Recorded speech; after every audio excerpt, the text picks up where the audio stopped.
Let's talk about the kid who's a stud, apparently, in Malik Nabers, who, guys, this guy, the pace he's on. Oh, show the rest of the jersey, Rob. I don't want to.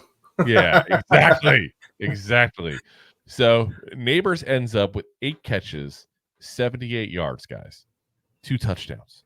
He is the youngest player, guys, in NFL history. NFL history. Yes, not just Giants history, NFL history. That's pretty goddamn impressive. Now, let me see where he ended up for the game, because I was talking about it midway through the game. I'm like, he's on pace to break OBJ's record with the Giants as far as most receiving yards by a rookie. So he's at 271 now, because Google first doesn't show the 78 yards from today. It's just showing the first 2 games. So he's at 271 yards now on the season, okay? That puts him on pace for 1,535 yards, guys. That's goddamn impressive. And what was the record again that Puka did last year? 1,486 yards. He's on pace to break the NFL record, guys. That's a crazy thing.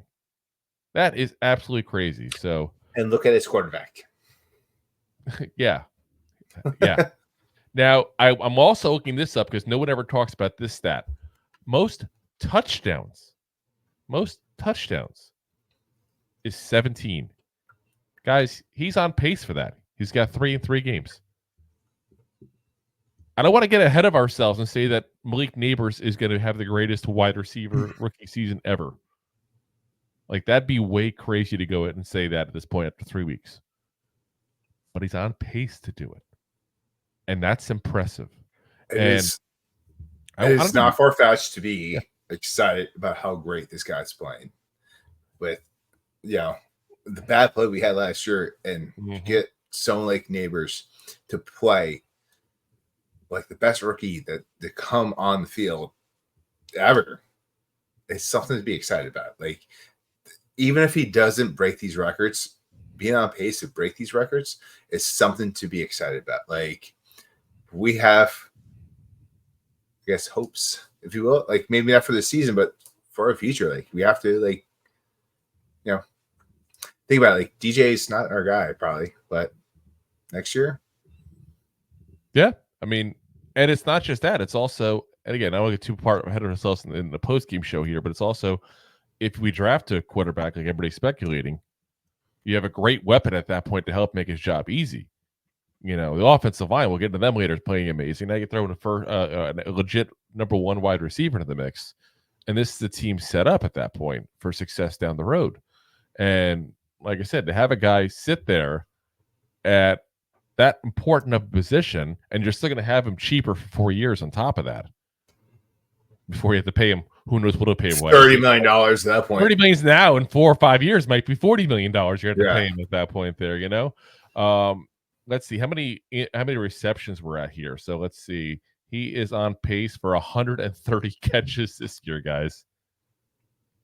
That's insanity. Like, what's the record? 105 for Puka last year. That's what I'm saying, guys. Like, be excited about that. Like, there's plenty to be frustrated with this game as much as there is to be exciting. But, I mean, let's think about it. We keep on talking about Puka, but like, there's also Cooper Kupp there in the mix. There was a lot of talent around where Puka was to spread the ball out. Can you say that about Giants offense? No, not nearly as much at that point, guys. Yeah, and the touchdowns were damn impressive, especially the very first one. That catch was absolutely amazing. The fact that he planted that second foot down right before his hand hit there. And listen, I don't pretend to know what's going on in his mind, his body there, guys. Like, for all I know, that was luck that part of it happened. But if that was purely body control and him just forcing that foot down beforehand, like, that's impressive. To do that in that kind of time frame, that's impressive. And like I said, I'm ecstatic, excited about this kid. I'm looking forward to what he does in his career overall, because what I do like about it, I mean, he's made a couple of moves where people have gotten a little upset about him, like the thing he said in the draft about DJ, which I still say was a dumb move. But again, 20-year-old kid who's going to make mistakes. Yeah. You know, people complaining about the strip club thing. I couldn't care less about that. Who cares? He's Who not in doesn't love trouble. pennies? He's doing something 100% legal. Who cares? Yeah.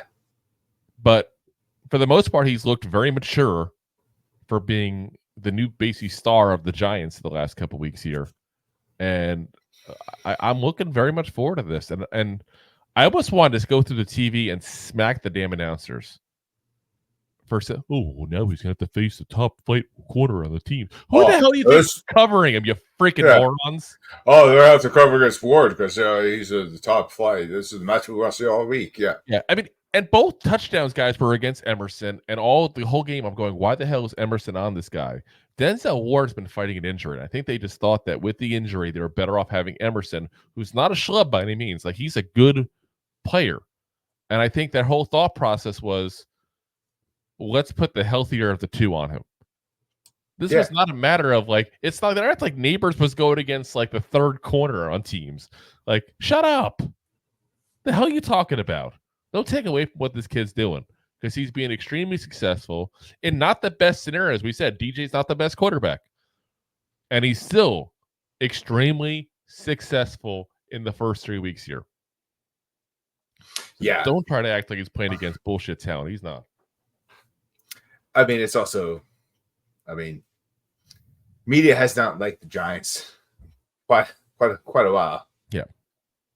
So no one's liked the Giants quite a while. In all fairness, the fans haven't liked it either. But I mean, they're acting like he's like, and like you mentioned, I'm going to use the analogy you mentioned a moment ago because it's perfect for this part of the conversation. Like, they're making it seem as if he's got a Cooper Kupp next to him, like Puka had. And that's not me trying to take away from Puka's season, because that was a goddamn historic season. Like, he deserves the credit for what he did. But what I'm saying is that Nabers doesn't have that. Do you really think teams are like, we got to put Wan'Dale Robinson out there as the number one receiver? No, and no offense to Wan'Dale, because we've talked nice about it in the show and him. We think he's a 100-catch receiver on a good offense all day long. But what I think is that if anybody was sitting there going, oh no, Wan'Dale's the number one receiver, they're morons.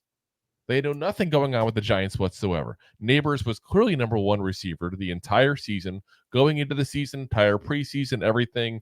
Wan'Dale, again, love the player. Think he's got a good shot here to be a really good player in this league overall. And he's a legit receiver. We already know that part. But again, I don't think he's reached his potential yet. But Nabers is legit. Nabers has been legit since day one, and he's been the number one threat for this Giants offense.